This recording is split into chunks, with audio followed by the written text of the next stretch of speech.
Well guys, we just saw Iron Man 3 for the second time. We went to a drive-in theater per her suggestion. And it was kind of a refresher course for us so we could get our thoughts straight on Iron Man 3 because we saw it at the screening together. And you know, it's one of those movies where you just can't review it really without saying certain things that are spoilerific. You know what I mean? Yeah, definitely, especially with this one. It was like, but this, wait, no, I can't, no. By the way, if you don't know, this is my lovely fiance. Her name is Sam. Hi. Before we get into the spoiler points, just really quick, they know how I feel about it. How did you feel overall about the film, your enjoyment level? I really enjoyed it, other than the kind of butchering of one of my favorite characters of the comics. I had a love-hate relationship for the Mandarin, and to see one of my favorite characters kind of butchered. Yeah, that's understandable, and that's one of the things I said in my review was that hardcore fans of the Iron Man comics, which I admit I'm not well versed in the Iron Man comics at all, will probably be disappointed with the treatment of the Mandarin because from what I understand, he's kind of like the Joker to Batman. He's like Iron Man's main darkest nemesis, yeah. right? If you haven't read the comics, you really should pick up the comics and go, oh man, there's so much more to Tony Stark's character than just genius billionaire playboy philanthropist. She told me a lot about the comics, but see, overall I enjoyed the film. I found a lot of enjoyment to it. I liked that it was a little different. You know, it wasn't like Iron Man 2. It was much better than 2. I think we both agreed. I agree. It gave Tony Stark's character a lot more depth, a lot more reason to actually like him. I feel like it actually made him more of a person. He was just a brain who was traumatized, who built the suit. The first two movies kind of jumped through some pretty crucial character building rings, I think, that you kind of catch it back up in with the third one. First one, it doesn't really bring in anything that he's a genius too much, other than he built the arc reactor, built the suit. But I mean, that shows some genius, but not nearly the level that it showed with his ingenuity in the third one. Yeah, that's one of the things I really liked about the third one was that a lot of his technology was taken away from him, and he was kind of forced to improvise, losing all of his house, his lab, everything, and he was kind of forced. It was kind of like Dark Knight Rises, where Bruce loses all of his money and he's forced to try to figure out how to be Batman again. And in this way, he has to learn how to be Iron Man without all of his resources. And I kind of like that about it. He even says it at the end. You can take my toys, you can take my tricks, but I'm still Iron Man. Exactly. That is such a crucial point of this film, is that he is still Iron Man despite everything that has happened in this film. And people saying, oh, what happened in New York was so bad, and him with his anxiety attacks, and Gwyneth Paltrow being upset that he's not talking to her about it.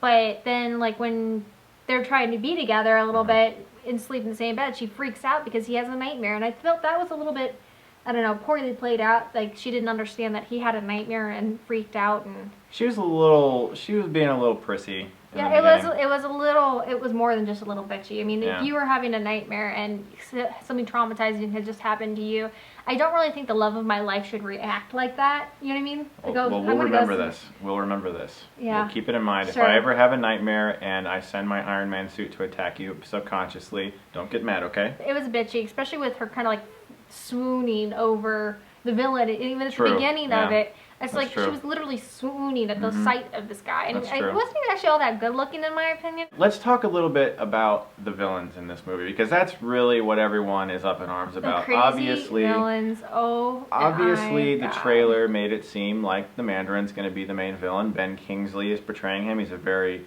very renowned actor. He's actually really good. I mean, yeah, he played Gandhi. He won, I think he won the Oscar for playing Gandhi. I mean, playing a drunkard idiot guy and actually nailing it and not looking like a buffoon doing it is probably pretty hard. And that is the one thing, because despite the fact that I was like, really, that's the twist. That's kind of a cop out. I laughed. Like, I was kind of laughing. It was kind of funny. When Iron Man was like, promise to help you get off drugs, they'd give me more. I was like, that's kind of funny, actually. His character was actually kind of very complex with its actual own backstory. Yeah. That you don't even really get with the central point villain of this. And it's just like, you get the blurb with the rooftop, and you're just like, okay, well, what other than that made him so evil? I mean, what happened to make him crippled? What happened to make him so bitter at the world that he needs to find these people and, like, the motivation was a little lacking. Yeah, I mean, but with the other guy, with the actor, you can kind of see where he was in a bad spot, got into some drugs, got hooked up with the wrong crowd. Maybe, I don't know. It didn't seem like they put all that much thought into the main villain. That's one of the weird things about this movie, because it is so different from the other Iron Man movies and from the Avengers. And obviously, a lot of fans are up in arms about the twist. It'd be like if you're watching Dark Knight Rises and halfway through, Bane's in the football stadium. He's like, "And we're going. You know what? fuck it. I'm an actor, and this is all a big show. See you later. It'd be, a horrible and impression. honestly, I guess actually it really would be like the Joker saying, Yeah. oh, I'm just being paid to do this Right. while the big guys are doing all the actual underground work. I'm just the distraction. This is my figurehead, and everything behind me is more what you should Yeah. be worrying about. And I just had to separate my love of the comics from the movie to actually enjoy Yeah. the movie. As a standalone, like watching the movies in sequence, Iron Man 1, Iron Man 2, Avengers to Iron Man 3, not too bad. I really do wish though that maybe the ending was a little bit more open-ended, a little less rushed. I agree. It went from them leaving the docks to him being on an operating table to a necklace Yeah. to... You're right. That was one of my other problems with the movie, is I couldn't spoil it, but in my review I said there were certain things in Iron Man 3 that seemed like they were way too convenient. They were huge plot points. In other films, they sort of just let happen. Mm-hmm. And one of them was the shrapnel inside him in the arc reactor, keeping it from coming to his heart. Mm-hmm. Now, they showed that they were using some sort of magnetism to pull it out of him. But the thing is, that was such a huge plot point in the other films. I would have liked more time to show what exactly that was all about. And yeah, then, I mean, the procedure, a little bit more in-depth with that. all I'm saying is it was such a big plot point Yeah, to the others. I mean, they should have maybe a did little more bit than just more. one little shot where it went, zzz, oh, I guess he's okay now. There was a section in the middle where there wasn't too much action. It was just kind of Tony doing his thing. But the reason I like that is because the whole theme kind of the movie is that you can take away the parts, you can take away the pieces, but he's still Iron Man. And he proved that a lot in this movie because he really actually isn't in the suit that much. No. It's a lot of it is just Tony There's a Stark lot of destroyed being, suit yeah. parts hanging around. A lot of it is just Stark being clever and using his ingenuity to get out of Yeah. situations. I mean, and I like really that. I kind of creative like that because things.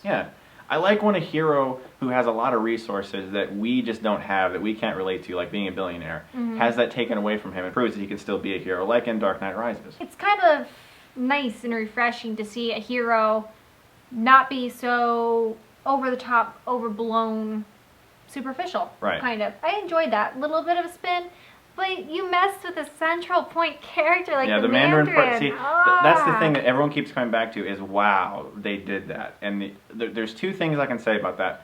See, when I was watching the movie, I was like, why aren't they really, it's okay. I was like, why aren't they really building up the Mandarin? Why are they just showing these little 2-second over-the-top newsreels? You're not getting anything in the Mandarin. And then when you see the shot of him coming in and Guy Pearce is like, no one look him in the eye unless you want to get shot. In retrospect, that was probably him saying, this guy's a method actor, he doesn't want anyone to look him in the eye when he acts. Yeah. Or I will shoot you because I'm actually the Mandarin, I'm the main bad guy. Yeah. But let me finish my point real quick, I love you. No, the thing is, when you take that and you realize that they didn't really build up that character, it kind of made sense to me when they revealed that he wasn't the villain because they didn't build him up at all, and so I didn't feel as disappointed, but I could see that someone who read every Iron Man comic from issue 1, who was who has literally the Mandarin Ben Kingsley poster on their wall, and went home and looked at the Ben Kingsley poster and was like, wow, that poster is coming down. I can see that guy being really pissed. You know what I mean? Like you. So I understand the comic perspective, but I also understand that from a movie perspective, it was kind of interesting. If you separate the two worlds Right. and kind of make it its own arc, then I can kind of see it. Aldrich Killian's character, I mean, you have the build-up for him at the beginning where you see him standing on the roof and Tony kind of blowing him off and Tony kind of feeling like he kind of created his own enemy. Right.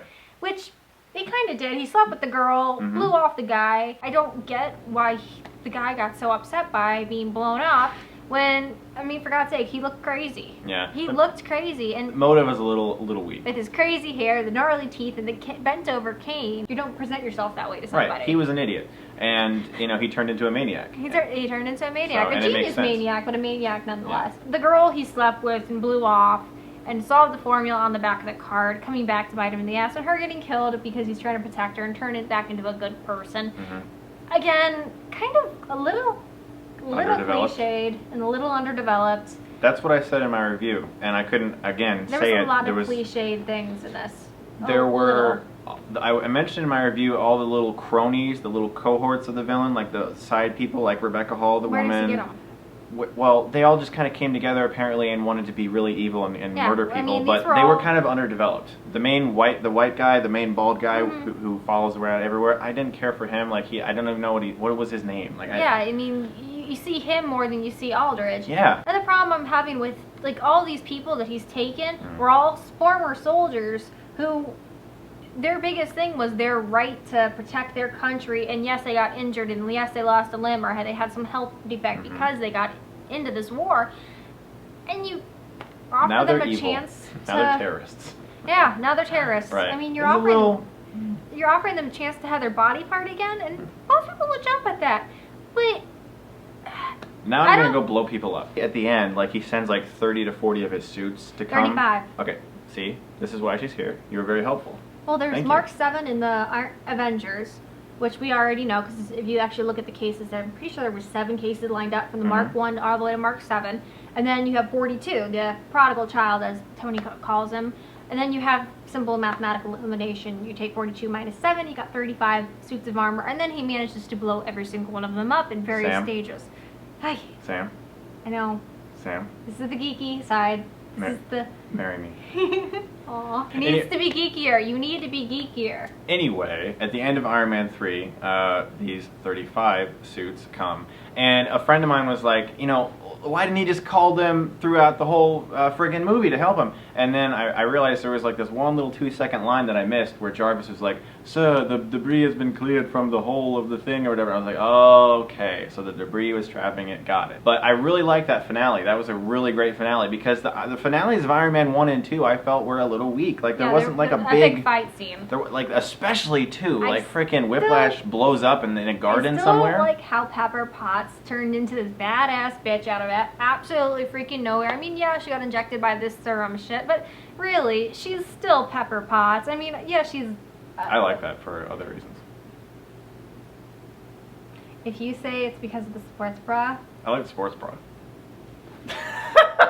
She killed the guy. I mean, it just doesn't seem like her type of character unless the serum turned something in their head weird, which would make more sense. I think that's kind of is what happened because... But they never actually explained I mean, that. they did sort of. Like, after she punched him, she was like, whoa, whoa, and she was like, that was really violent. Like, she kind of came out of it for a second. But... Like, it was sort of controlling her. But they never explained that in more in-depth detail. They didn't explain... That's what I meant about the ending. They never explained anything. There was, like, a big kind of mishmash of a perfect wrapped little bow. It feels kind of like Amazing Spider-Man, where they chopped out of maybe a few too many scenes to make it fit in a certain time parameter. It feels like when we get the DVD, there's going to be a lot of deleted scenes that should have been there that are supposed to explain things, because you just get this feeling like in a couple spots where there's like, man, I wish they would have explained this more, or it feels like something is missing. It's By the not way, very clear. If you guys pick up the Amazing Spider-Man Blu-ray or DVD and watch the deleted scenes, you will actually or on YouTube, you will actually dislike that movie. I'm not even kidding. Yeah, I liked it when I saw it. I saw the deleted scenes and I was like, this is a completely different movie, and it's better. And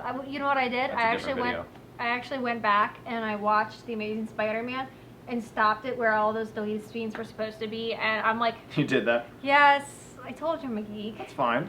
And I put this deleted scenes back in. I'm just like, oh, this is such a better movie. It really was. It went from being probably a B to like at least an A. Okay. With Iron Man 3, I still enjoyed the film despite that kind of ludicrous twist that would, you know, hurt a lot of comic fans and the way they felt about that character. I still enjoyed the film. It was very funny. Robert Downey Jr. was great in it, as always. He's good in everything, really. I actually kind of think Gwyneth Paltrow's character is just a tad weak in this one. Do you think maybe she should have died? No, I don't think she should have died. I think she just was kind of, in the character development process, they made it so much Tony. But then you got the feeling Gwyneth's part was just... Damsel in distress? Yeah, a little bit. And just like, and then she just randomly turns into this badass character. Yeah, I feel it. I mean, she got the little bit of segment in the beginning, and then she got that big segment at the end, and everything else in between. There's like very little blooper reel of her in a hotel room, then her being tortured. That's true, that whole hotel room thing. There's certain things in the movie that felt out of place, a little tonally weird shifts, but I enjoyed the film. I liked it more than 2. Not as much as 1 or the Avengers. I kind of like what they did to War Machine, turning him into Iron Patriot, just a little bit. I liked Don Cheadle more in this for sure than I did in the second certainly one. brought his character back, and who knows? Maybe from the way they played it, they might put Iron Patriot in Avengers. See, that would be pretty awesome. I think that'd be pretty cool. Gwyneth Paltrow's in the Avengers. Oh boy, I'm no. Black Widow's the only one for me. And you. It's a great film. A little underdeveloped, a little bit. A little bit of missing segments, just because of how the Avengers played and Iron Man 1 played. I'm not even going to include Iron Man 2 in thought process whatsoever. Smart girl. I really am hoping that they might do something more with it. With Avengers 2. With the Avengers 2. Which I'm interesting how they're going to get into that, since he sort of is like, I'm just going to, it's just a distraction, and right now... she did say that, just tone it down. He said he's going to tone it down. That's why he blew up the machine, blew up all the things. Less distractions was his It'll have to be something that threatens her and the world and him, where she can actually be like, go, do it. Kind of like how MJ's like, go get a tiger at the end of Spider-Man 2. They'll find a way to do it. I mean, they can't have Avengers without Iron Man. Especially the little tie-in at the end with Bruce Banner and... Which is interesting because, like, my friend was like, that means that Robert Downey is narrating the movie to Bruce Banner. Yeah. Which is kind of cool. I like that. I gave it a B+ originally. I'm going to stand by my grade. What would you give it on a letter grade? B+ is pretty fair. Maybe an A-. Okay. But, I mean, the only reason I would say A- over a B+ is because it had a lot of maybe more sleuth work to it. Less of the action. Yeah, it was more of a spy thriller. Work, yes. Even the end credits music was sort of spy-ish. I have to say, though, don't waste your money on the 3D. Not worth it. But overall, we enjoyed Iron Man 3. Appreciate you guys watching this video with us. Obviously, since this is a giant spoiler-filled video, what are your thoughts on Iron Man 3? The spoilers, the twist, everything down below. And as always, thanks for watching. Thank you for being in the video. And maybe when Man of Steel comes out, we'll do another one. You want chocolate? Yeah. This is a one-track woman. One-track mind. She's everywhere. We'll get some chocolate. You want to do a Man of Steel spoiler thing with me? Yeah, why not? All right, we'll do that in June. Thanks as always for watching, guys. You're going to see me in my little Wonder Woman outfit. I would enjoy this. Wait, no, I actually have a Supergirl outfit too. Maybe that actually would better, wouldn't it? Why don't I know about this? As Iron Man said in this movie, you should wear that more at home. My little geek trunk. Oh, please. Please. If I had Gwyneth Paltrow's abs, I would so dress like that at home a little bit more often. Very good. Now, if you had Chris Evans' body,